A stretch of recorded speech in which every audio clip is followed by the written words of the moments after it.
Alors que la dette française ne cesse de s'accroître, je reçois aujourd'hui l'économiste Tom Benoît qui nous explique un peu plus les raisons de la croissance de cette dette, mais aussi les enjeux de l'économie mondiale à travers différentes évolutions de différents secteurs. Monsieur Benoît, bonjour, merci d'être avec nous aujourd'hui. Bonjour Julie, avec plaisir. Alors aujourd'hui, on va faire un petit point global en fait sur l'économie française et internationale, en commençant d'abord avec la croissance française qui reste très fragile, autour de 0,6% en 2025, et avec une dette qui continue de grimper. Alors pour commencer, selon vous, quelles sont les priorités économiques que la France devrait adopter pour un peu sortir de cette stagnation? Non, il y en a plusieurs, on les met pas en place. Premièrement, ça serait de relancer le commerce intérieur, si vous voulez, parce que vous avez une fracture qui est assez générale, on la retrouve partout dans le monde, y compris aux États-Unis, mais aux États-Unis c'est un petit peu différent parce que vous avez des géants, ce qu'on appelle les GAFAM, hein, donc Google, Amazon, Meta, qui ont une surcapacité, même une grande capacité à attirer des capitaux. C'est-à-dire que ces sociétés attirent des capitaux de l'extérieur vers les États-Unis. Ce sont des géants américains, donc ça contribue au succès des États-Unis, notamment le fait d'avoir un Google ou un OpenAI. Vous avez par exemple dans l'intelligence artificielle Sora, par exemple, qui est gros succès aujourd'hui. On voit beaucoup sur TikTok passer justement des vidéos, des shorts d'intelligence artificielle, qui n'est pas rentable encore aujourd'hui, qui coûte, je crois que c'est à plusieurs milliards, 4 à 5 milliards annuels, puisqu'une vidéo de 20 secondes en 1080p de Sora coûte 1,3 $. Donc malgré les abonnements, c'est pas rentable. Mais ça commence, c'est les prémices malgré tout d'une intelligence artificielle qui pourrait devenir rentable, puisque jusqu'à présent, tous les modèles ChatGPT, Grok, tout ça, il n'y a pas d'abonnement, c'est un open source, on peut l'utiliser, il n'y a pas de modèle économique. Sora, c'est un peu le prémisse finalement de l'IA qui peut trouver son modèle économique. Donc ce que je veux dire par là, c'est que vous avez finalement des géants comme ça qui vont après trouver leur modèle économique. Je parle de l'IA parce que c'est un peu la continuité du numérique. Jusqu'à présent, ce qui rapportait beaucoup d'argent, notamment aux États-Unis, c'était Google, c'était des grands groupes comme ça qui étaient donc groupes numériques. Et puis après, vous avez 600 entreprises, 600 000 entreprises dans la construction aux USA qui rapportent de l'argent à l'intérieur et qui font tourner l'économie. L'économie intérieure aux États-Unis compte énormément, y compris dans le calcul du PIB. L'économie intérieure compte plus, malheureusement, qu'en France et en Europe plus largement. Donc ce qu'il faudrait faire en France aujourd'hui, c'est pas une mesure, mais des stratégies en quelque sorte, c'est un peu à l'américaine, puisqu'on voit que ça fonctionne bien, c'est se dire plutôt que de prendre notre population comme ennemi, ce que le politique a trop tendance à faire aujourd'hui, on va plutôt prendre les étrangers, entre guillemets, comme concurrents, adversaires, parfois, il faut pas avoir peur de le dire, et se dire on va essayer d'être suffisamment séduisant pour attirer des capitaux. Là, je rappelle qu'on fait l'inverse, hein, les mesures politiques qui sont mises en place font sortir des capitaux. Les Français prennent peur, ils partent en Suisse, ils partent à Luxembourg avec leurs assurances vie, ils partent entreprendre aux Émirats Arabes Unis ailleurs, donc ils sortent des capitaux. Alors qu'il faudrait faire l'inverse, il faudrait attirer les étrangers pour attirer leurs capitaux, et puis après à l'intérieur, plutôt faire des baisses d'impôts que des hausses d'impôts, là aussi on fait l'inverse, pour permettre au commerce intérieur de bien fonctionner. Et là on fait absolument l'inverse. Ça veut dire que finalement vous avez une croissance, vous voyez, qui est, je vous laisse poursuivre. Non, non, allez-y, je me demandais justement comment en fait on se retrouve dans un système complètement inverse de ce qu'on devrait faire justement. Bah, c'est une bonne question. Il y a des réponses à ça. C'est que vous créez par exemple des impôts sur les taxes, hein. Ce qu'on sait très bien faire, c'est que quand il n'y a plus de solution, on dit bon, ben qu'est-ce qu'on pourrait taxer? Bon, on va même taxer les impôts. Là où il y avait déjà trop d'impôts, on se dit bon, on va surtaxer, on va créer une taxe. Donc, transactions financières, il y a déjà de l'impôt. Bon, à faire une taxe. Vous détenez quelque chose. Jusqu'à présent, on taxait le mouvement. Là, aujourd'hui, on va se dire bon, on va taxer même finalement la détention de richesse. On va taxer l'immobilier. Vous avez des villes où les comment dire, les devantures de commerce, on a tout fait pour que le commerce ne soit plus rentable. Aujourd'hui, on dit, vous avez un commerce qui est vide, on va taxer, euh, on va mettre un supplément sur la taxe foncière sur les commerces qui sont vides. Donc vous faites absolument l'inverse, plutôt que de favoriser l'épargne longue qui va permettre justement d'entreprendre et d'investir à l'intérieur plutôt que de sortir avec cette épargne et d'aller l'exploiter ailleurs, vous cassez l'appareil et vous arrivez à un sommet, hein, on parle de la courbe de l'affaire, le moment où on rejette l'impôt, mais c'est pas seulement ça, c'est qu'il y a un moment où le modèle n'est plus fonctionnel. Mm. Donc ce que je veux dire, c'est que vous avez des modèles économiques aujourd'hui où il y a beaucoup de croissance, il y en a dans des pays qu'on oublie trop souvent, la Malaisie par exemple. Regardez tous ces pays aujourd'hui, Bangladesh, Pakistan, Malaisie, des petits pays dont on parlait peu. Alors, il y a l'Inde aussi, qui est un gros pays parmi ceux-là. Tous les géants, y compris américains ou chinois, Huawei, Apple, sous-traitent. Et il y a de la main-d'œuvre qualifiée dans ces pays-là. Et vous allez retrouver pas très loin après des, je dirais, des centres d'innovation comme Shanghai, par exemple, en Chine. Et puis après, des centres d'innovation financière aussi, comme Dubaï. Et ça ressemble de plus en plus finalement à ce qu'était l'Occident il y a 40 ou 50 ans. Et nous, au lieu de comprendre que ce qui ne fonctionne pas, c'est ce qu'on met en place depuis 30 ans, au contraire, on appuie ce système-là avec le conseiller de Macron, qui est prix Nobel, entre guillemets, puis il n'y a pas de prix Nobel, mais quasiment prix Nobel, disons, d'économie aujourd'hui, Frédéric Agion.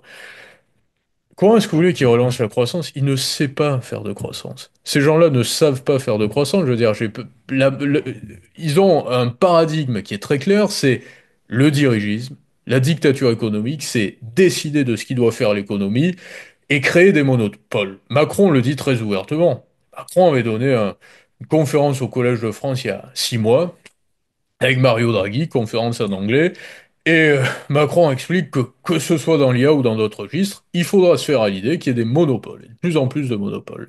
Et que dans certains secteurs, ce sera un Polonais, dans d'autres secteurs, ce sera un Italien, encore dans d'autres, un Français. C'est l'inverse de la croissance. Là où vous avez des monopoles, vous n'avez plus de croissance. Vous regardez la croissance dans le secteur publicitaire, par exemple. Vous apercevez qu'il y a de moins en moins de croissance, de façon parfaitement concordante au fait qu'il y a eu de plus en plus de monopoles, notamment par rapport à Google. Google, c'est 180 ou 190 milliards de résultats publicitaires. C'est une société de publicité Google finalement. La rentabilité de Google, ça vient de la publicité si vous allez chercher. C'est comme quand on dit très souvent, d'une façon un peu caricaturale, Rolex vend pas des montres mais vend du luxe, c'est une image de marque. Google propose des services et rentabilise par rapport à la pub. Et donc, plus vous avez de concentration dans les secteurs, moins vous avez de monopole. Et Frédéric Aguillon, qui a donc fait, je parle de lui parce qu'il est prix Nobel maintenant et très présent sur beaucoup de plateaux, présenté comme un opposant à Zuckman assez régulièrement, alors que finalement, ils sont à peu près sur la même ligne. C'est du un peu plus, un peu moins. Et aujourd'hui, même le Rassemblement national, qui était le parti d'extrême droite, comme je le dis régulièrement depuis un moment, est devenu encore plus socialiste que je voyais ce matin Marine Le Pen, hier matin, qui disait pourquoi pas donc verser 1000 euros à chaque enfant qui naît pour financer la retraite par capitalisation. Réfléchissons-y, pourquoi pas, on n'est pas fermé. Dès qu'il y a une mesure sociale, socialiste, le Rassemblement national vote pour la nouvelle taxe ou la mesure socialiste.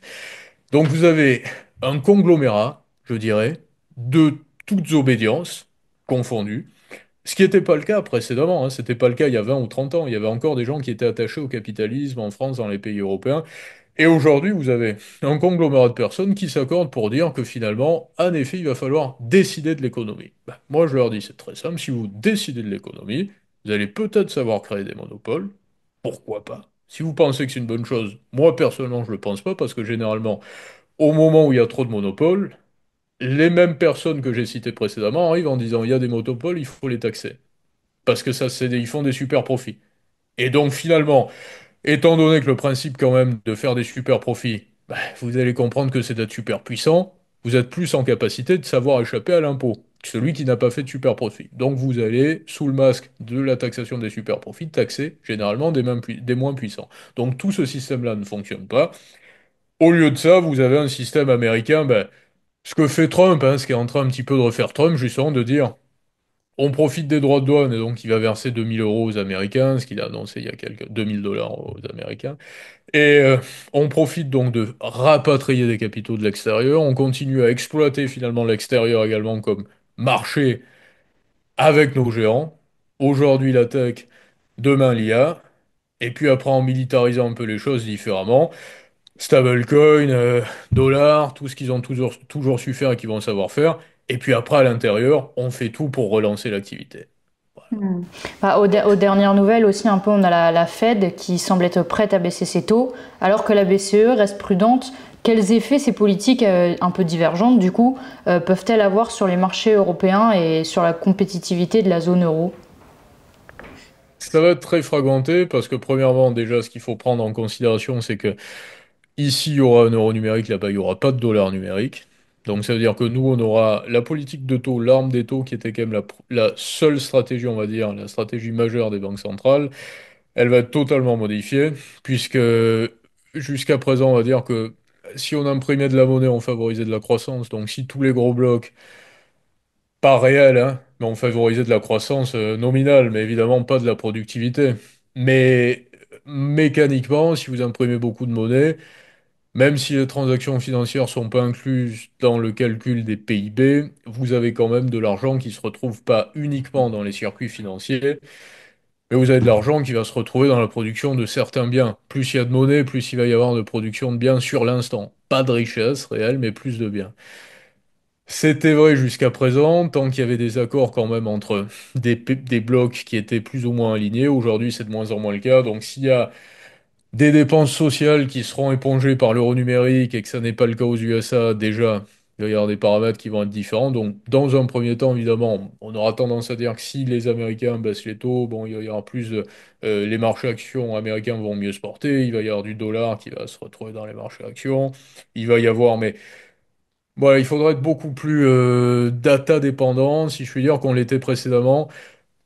Toutes les façons d'appréhender l'économie qu'on avait jusqu'à présent vont devenir de plus en plus théoriques et de moins en moins pratiques parce que justement les blocs vont fonctionner avec des modes opératoires qui seront à la fois nouveaux, polarisés en fonction des secteurs. Qu'est-ce qui va se passer si vous avez par exemple, je vais vous parler de l'IA par exemple. Si vous envoyez de l'argent dans l'IA, si vous avez des taux bas, si vous avez des politiques de soutien, ce qu'avait dit Trump même au début lorsqu'il a été élu, on va investir dans des centaines de milliards dans l'IA.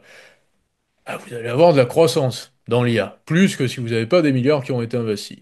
Si vous avez par contre des secteurs que j'appellerais un petit peu plus nécessaires, par exemple un laboratoire pharmaceutique qui va soigner des diabétiques, et il y en a de plus en plus, puisque les gens sont obèses partout dans le monde, donc si les gens sont obèses, ils vont avoir du diabète, il va falloir les soigner.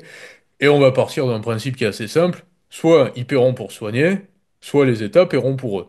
Donc toujours est-il qu'il y aura une innovation qui sera nécessaire, ça va être, dans l'absolu, on va dire, qu'est-ce que vous faites une image par IA pour le patient qui a du diabète, ou vous prenez un médicament, vous achetez ensuite votre abonnement pour faire Sora. Donc on pourrait partir de ce principe-là que les gens seront diabétiques et donc les sociétés qui fabriquent de l'Ozempic, des choses, vont gagner de l'argent. Mais il y a un autre problème, c'est que les coûts de production sont de plus en plus élevés, finalement encore plus élevés, pour les sociétés, si vous voulez, qui fabriquent, pour les groupes qui fabriquent de la vraie valeur ajoutée. C'est-à-dire des sociétés justement qui travaillent plus dans l'industrie, dans la pharmacologie, plus que les moteurs aujourd'hui de la croissance mondiale, c'est le luxe. Pour la France encore plus, mais partout dans le monde. Mais le gros moteur aujourd'hui en France, alors après il y a l'aéronautique, mais c'est beaucoup le luxe. Le luxe par nature, c'est du fake, justement. Vous pouvez avoir des prix de production, des coûts de production très bas et ramasser beaucoup de bénéfices, donc beaucoup d'argent, et donc générer de la croissance. L'industrie, c'est différent. Si vous voulez faire de l'industrie, ça coûte toujours très cher, beaucoup plus cher. Donc vous allez avoir une fracture aussi qui va être à prendre en considération. Vraie croissance, fausse croissance. C'est déjà le cas aujourd'hui, ça va être encore plus le cas. Voilà. Hmm. Bah, de manière un peu plus générale, entre le ralentissement un peu global et la fin du shutdown américain et les tensions commerciales qui persistent, comment est-ce que vous évaluez justement la solidité de la reprise mondiale à court terme déjà? Alors, ce qui est intéressant, c'est que vous regardez par rapport au shutdown, il y a quelques semaines, la moyenne de euh, trésorerie du trésor américain se situe à peu près à 500 milliards, la moitié de 1000 milliards. Fin juillet, il y avait 290 milliards de réserves de trésor. Là, j'ai regardé il y a quelques jours, il y avait à peu près 800 milliards, donc un tiers de plus quasiment que la moyenne et plus du double qu'au mois de juillet de trésor. Ça veut dire que on a continué à émettre des obligations courtes aux États-Unis, elles ont été achetées, ça a fait rentrer de l'argent. On a arrêté de payer ensuite des fonctionnaires, donc ça a fait stocker de l'argent. Et là, on va se remettre à inonder cette liquidité finalement auprès des Américains. Les Américains qui vont être payés, encore plus qu'ici, on va dire, puisque c'est la mentalité aussi des Américains. Il y a beaucoup, vous savez qu'ils dépensent aussi à crédit, beaucoup plus qu'ici, il y a un autre état d'esprit. Et vont forcément injecter cet argent aussi indirectement vers les marchés actions et aussi vers les crypto-monnaies. Donc pour répondre à votre question, si vous regardez la fin du shutdown déjà dans l'immédiat, ça va soutenir les marchés actions américains temporairement. Là, il y avait eu un petit peu de perte. Et, et aussi potentiellement le cours du Bitcoin. S'il n'y avait pas eu d'accord sur le shutdown, le shutdown, on aurait pu imaginer un Bitcoin qui tombe. Et là, on peut imaginer un Bitcoin qui remonte un peu. Donc vous allez avoir cette artificialisation, on va dire, très temporaire également, qui est liée à la fin du shutdown. Commerce mondial, pour vous répondre, là aussi, ça va être, il y a une géométrie à prendre en considération. Durablement, il va être plus calme, hein. Il y aura moins d'échanges, il va y avoir une polarisation, ça c'est certain. Pour différentes raisons, bah, premièrement la guerre sino-américaine, puisque les Américains se méfient. J'ai fait une vidéo sur ma chaîne YouTube où je parle beaucoup de l'IA, justement, et de la rivalité sino-américaine. Et en détail, les Américains et les Européens, sous pression des Américains, acceptent donc cette pression aussi, et, euh, ne fournissent plus certaines puces via SML par exemple aux Chinois, comme on le faisait précédemment. On a vu le scandale Nexperia aussi aux Pays-Bas ces derniers temps. Donc le bras de fer, les bras de fer entre Chinois, Européens, Américains vont faire qu'il va y avoir forcément une accalmie sur les échanges, toute forme d'échange. Donc accalmie sur le commerce mondial indirectement, puisque s'il y a moins de puces qui passent des Pays-Bas vers la Chine et des États-Unis vers la Chine encore plus, tout, forcément vous avez une accalmie sur le commerce mondial.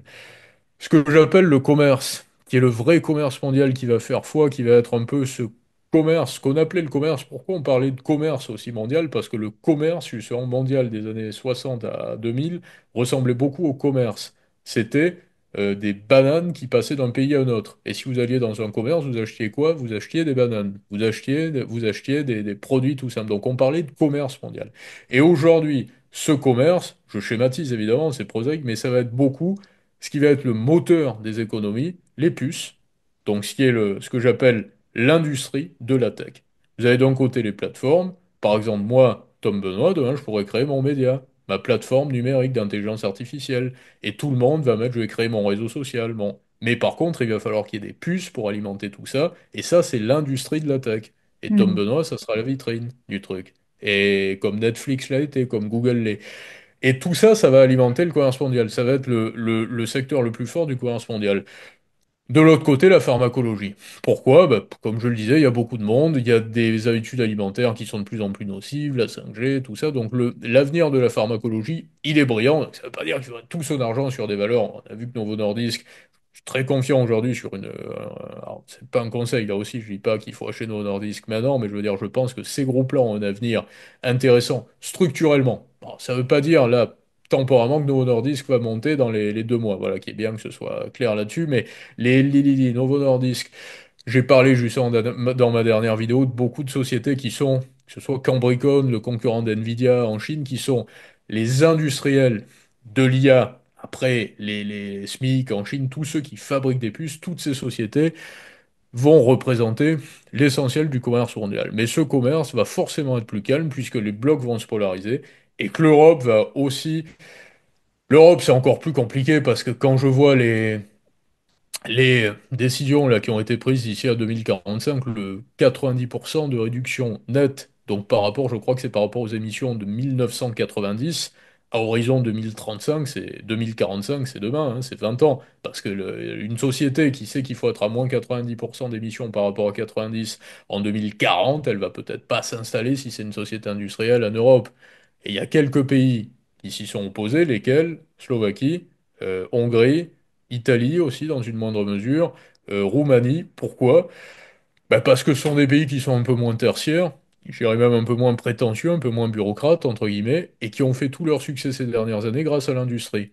Donc ceux-là disent, nous, on sait ce que c'est, on sait que même vous, aux Français, par exemple, puisque Macron est à 100% derrière la réduction à 90% des émissions, Macron arrive en disant il y a une nécessité de réduire à 90% d'ici 2045, les Hongrois savent par exemple que Renault s'est installé en Hongrie ces derniers temps. Que j'ai parlé également dans une vidéo récente du projet Waymo, les voitures autonomes à Los Angeles. C'est assez impressionnant. J'étais d'ailleurs à Los Angeles il y a quelques semaines. Vous voyez beaucoup dans les rues, voitures qui sont fabriquées sur un partenariat Jaguar-Google, voitures parfaitement autonomes. Elles sont fabriquées en Autriche. Donc tous les pays, si vous voulez, de l'Est de l'Europe ont récupéré de l'industrie. Donc eux ne sont pas d'accord avec ces mesures qui sont ultra théoriques, qui disent oui, oui, il faut fusiller l'industrie sous le masque, si vous voulez, de la réduction des émissions de gaz à effet de serre. Hmm. Donc l'Europe, ça va être encore plus compliqué, voilà. Ouais, j'imagine. Ça m'amène sur ma prochaine question. Il y a eu la COP 30 cette semaine qui impose des investissements massifs dans la transition énergétique. Est-ce que vous pensez que les États, notamment la France, peuvent financer ces transitions sans creuser davantage leur dette? Parce que je rappelle, on a une dette Ouais. toujours très importante, quoi. Il y a une chose qui est assez préoccupante, assez inquiétante, qui m'inquiète beaucoup en tout cas personnellement, individuellement, en tant que, on va dire, citoyen entrepreneur et pas chef d'État, puisque moi j'ai jamais été ministre ou patron de pays. Il y a une pathologie quand on arrive à être ministre ensuite, c'est que on devient le défenseur de son entreprise et son entreprise ça devient l'État. C'est un petit peu comme si vous salariez chez Total, vous allez défendre Total demain, et si je vous salarie pour l'État, vous allez défendre l'État. Et si vous défendez l'État vis-à-vis de qui? Vous défendez l'État vis-à-vis des contribuables qu'il faut fiscaliser et auxquels il faut faire passer la pilule pour accepter une surfiscalisation parfois. Parfois, vous allez priver ces citoyens, ces contribuables de certaines libertés également. Et ce que je vois, c'est que depuis, agrémenté par les outils numériques également, et ça s'accroît depuis quelques mois, même depuis quelques semaines, quelques mois, tous les États, absolument tous les États du monde, c'est ce qui est préoccupant, sauf certaines personnes dans certains États, beaucoup plus aux États-Unis, où il y a le meilleur et le pire, on le voit avec Musk, qui fait partie du meilleur par exemple, ou au Salvador également, ou en Argentine, des gens assez libertariens. J'entendais justement le président de l'Argentine qui déclarait la différence entre quelqu'un de gauche, de droite et un libertarien, c'est que la personne de gauche veut savoir euh, avec qui vous faites du business, se fout de savoir avec qui vous couchez. La personne de droite veut savoir avec qui vous couchez, ça l'importe tout au moins, mais ne veut pas savoir avec qui vous faites du business. Et le libertarien ne veut pas savoir avec qui vous couchez, ne veut pas savoir avec qui vous faites du business. Voilà. Et le Graal, à la rigueur, c'est un petit peu ça. Moi, je pense qu'on a plus, finalement, d'intérêt aujourd'hui à être libertarien qu'à être, entre guillemets, du mauvais côté de la gauche ou du mauvais côté de la droite. Alors moi, je préfère les mauvais côtés de la droite, malgré tout, que les mauvais côtés de la gauche. Quoiqu'à une époque, il y avait des bons côtés aussi à gauche, il n'y en a plus du tout aujourd'hui, hein. Le grand mal aujourd'hui, c'est vraiment, c'est pas la droite, c'est pas l'extrême droite. Le cancer de notre époque, c'est le gauchisme qui est, on va dire, répandu, alimenté, servi comme doctrine dans les écoles, les grandes écoles, et il y en a partout, malheureusement aussi aux États-Unis, et beaucoup ici.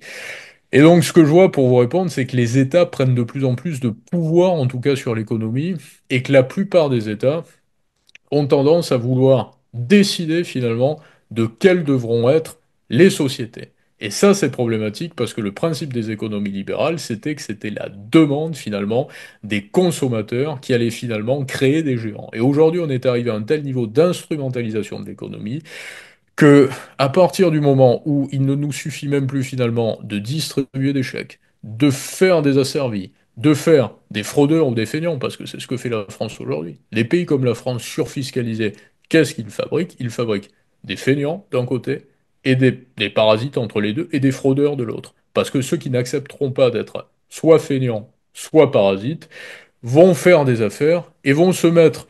Il n'y a pas une seule entreprise aujourd'hui, si vous la redressez fiscalement, qui ne se retrouve pas avec le contrôle le plus invasif, avec un minimum de redressement. Parce qu'il y a toujours un restaurant, un hôtel qui ne correspondait pas aux bons clients, une proportion de salaire qui ne correspond pas entre la secrétaire et l'autre. Et voilà. Donc, avec une surcharge de normes et de fiscalité, vous fabriquez des fraudeurs.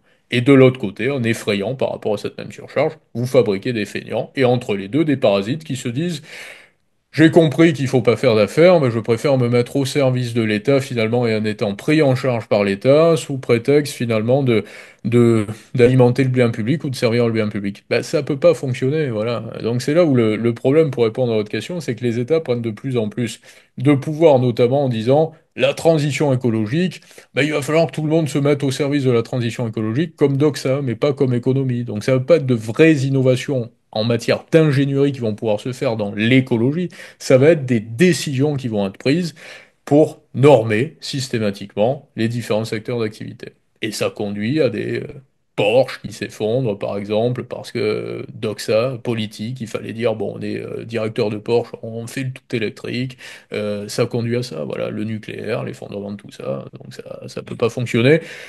Pour être, je suis rarement positif, mais là où c'est pas perdu, c'est que je vois, malheureusement, je crois plus en la démocratie, parce que la démocratie est très difficile aujourd'hui, elle n'est pas validée lorsqu'elle devrait l'être, elle est instrumentalisée lorsqu'elle ne devrait pas l'être, donc le principe de la démocratie ne nous sauvera pas, si vous voulez. Par contre, vous allez avoir un minimum de personnes dans la plupart des États, que ce soit aux États-Unis, ici également, vous allez avoir à peu près un gros 10% et puis surtout 3 à 4% de la population qui va pouvoir finalement représenter une nouvelle forme d'élite qui va avoir envie d'être souveraine et de s'extraire de l'État parce qu'elle va comprendre que ce principe parasitaire finalement qui consiste à dire je me réfugie derrière le nombre et le nombre c'est l'État et vers la capacité d'asservir les autres ne correspond pas finalement à un idéal de vie. C'est tout à fait ce qu'a compris Musk. Moi, je suis admiratif. S'il y a un milliardaire dans le monde duquel je suis admiratif, sans être fanatique, hein, c'est Musk, parce que il fait son business au départ sur les aides quand même de l'État américain également, hein, avec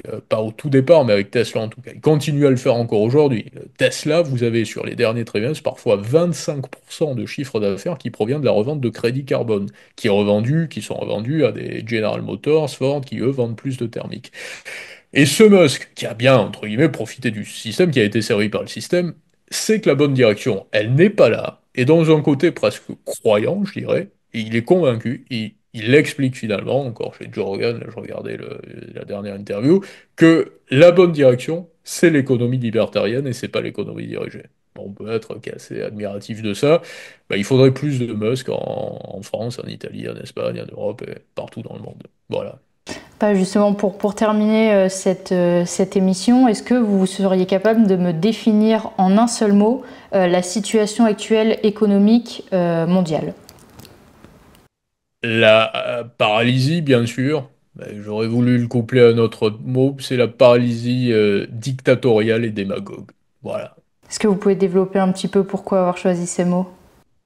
Pourquoi? Parce que vous avez d'un côté justement l'élite étatique que je définissais précédemment, qui a envie finalement de jouir malgré tout et donc de contrôler la jouissance qu'ils vont pouvoir puiser des autres. Et ils s'aperçoivent de plus en plus que la seule manière de pouvoir arriver à ces fins-là, finalement, c'est de paralyser l'économie, de rendre les économies difficiles, de désacraliser le profit, de désacraliser l'ambition, la réussite, tout ce qui a fait le, les États-Unis des années 80, vous savez, la période 80, moi j'étais pas né, hein, donc j'en parle en étant, je veux dire, j'ai pas été influencé par ce système-là, mais un peu le Wall Street, cette finance triomphante où quand on réussissait, les filles étaient soignées, les mecs étaient musclés, on mangeait du cru, on faisait du sport, il y avait un peu le côté californien, success story, on montrait qu'on avait de l'argent, on allait sur des bateaux. Tout ça aujourd'hui, c'est plus possible. Je veux dire, si vous et moi on partait demain sur un bateau en montrant sur Instagram des lâchers de billets, je crois que ça passerait pas. C'est plus autorisé, si vous voulez. C'est devenu quelque chose qui est interdit et qui a été désacralisé. Et ouvertement, toute l'élite dirigeante vous explique aujourd'hui que, quand j'y élite dirigeante, il n'y a rien de complotiste, hein. Je veux dire, toutes les personnes finalement qui dirigent et qui forment une élite, vous expliquent que le super profit, c'est-à-dire avoir vraiment plus que les autres, doit être interdit et qu'il doit y avoir une mesure. En oubliant que pourquoi pas, mais que ça s'appelle le marxisme. Moi, personnellement, je suis contre. Moi, je pense qu'il ne doit pas y avoir de limite à l'ambition si ce n'est le risque. Et que le risque existe toujours. Et que s'il y a une chose qui est inévitable dans la vie, vous en rendrez bien compte parce qu'on en a toujours, c'est des accidents. Et que le risque est indissociable de l'accident. Et que si vous n'êtes pas surprotégé, Il n'y a pas besoin de surtaxer vos super profits parce que vous allez faire des super chutes et des super accidents qui vous ramèneront suffisamment à la réalité. Voilà, mais qu'il ne faut surtout pas freiner les ambitions d'un point de vue dictatorial. Donc c'est pour ça que je dis que l'économie mondiale aujourd'hui, elle est dirigée pour être paralysée et d'une façon dictatoriale parce qu'on s'aperçoit bien qu'il y a une catégorie aujourd'hui de d'état d'esprit, en tout cas des personnes qui ont un état d'esprit. On le voit beaucoup à la Commission européenne, un peu moins aux États-Unis, puisqu'il y a des gens comme Peter Thiel, Musk, du sang, qui se dissocient de cet état d'esprit. Mais il y a un état d'esprit dictatorial. La Chine, qui est quand même une dictature, hein, je terminerai là-dessus. Aujourd'hui, quand j'observe la Chine, je vois que d'année en année, je suis pas un grand fanatique de la Chine, hein, de surcroît, il y a des verrous qui sont libérés. Ça veut dire qu'en contrôle des capitaux, les Chinois vont dire, bon, on laisse les Chinois partir, on laisse nos Chinois, nos concitoyens partir avec 40 000 dollars, demain on va les laisser partir avec 60 000 dollars, et après-demain avec 70 000 dollars. Et il y a des mesures qui sont abaissées chaque année. Alors qu'en Europe, chaque année, on s'inspire des Chinois. Je voyais dans un rapport de la Commission européenne, c'était écrit noir sur blanc, un grand représentant européen qui dit il faut accepter la leçon que l'on peut tirer par rapport à l'application politique des Chinois, c'était par rapport justement au contrôle des capitaux. C'est pas une leçon, c'est une inspiration. C'est que malheureusement, sans s'en rendre compte, cet édile européen s'inspire d'un modèle qui est social dictatorial et qui tend vers le capitalisme. Nous, c'était l'inverse. Il n'y avait pas de contrôle de capitaux, il n'y avait pas les exit tax, tout ça, on pouvait entreprendre dans le monde, on était capitaliste et on tendait vers des modèles sociaux démocratiques. Et on tend du capitalisme vers des modèles sociaux dictatoriaux. Voilà le problème. Eh ben, Monsieur Benoît, merci beaucoup d'avoir été avec nous et de nous avoir partagé votre expertise, encore une fois. Avec plaisir. Et Avec plaisir, et puis à puis, bientôt.